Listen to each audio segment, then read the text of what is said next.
Билайнға өз нөміріңнен көшу. Бұрынғы нөміріңізді қалдырып Билайнға ауысқыңыз келеді ме? Оңай, MNP. Google Play'ден Мой Билайн қосымшасын жүктеңіз.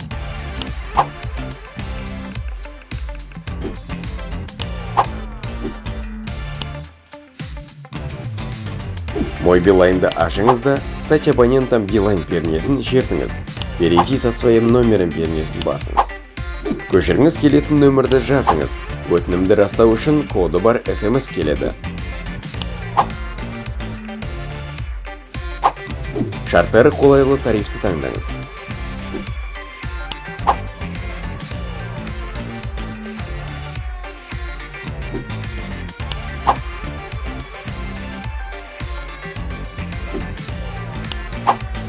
Сәйкестендіруден өтіңіз. Құжаттарды сканерлеп, селфи жасаңыз.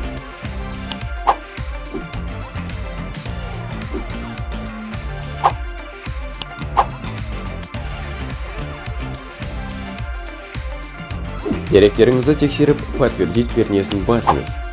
Сим-карта үлгісін таңдаңыз. eSIM пернесін шертіңіз. eSIM туралы біліңіз. Төлемей тұрып деректердің дұрыстығына көз жеткізіңіз де «Перейти к оплате» пернесін басыңыз. Дайын, іске қосу ғана қалды. QR-кодты фотоға түсіріңіз, немесе скриншот жасап, басқа құрылғыдан ашыңыз.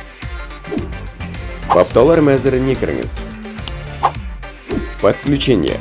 Диспетчер сим-карт. Добавить мобильный тариф. Сканировать QR-код операторыны таңдаңыз. QR-кодты сканерлеңіз.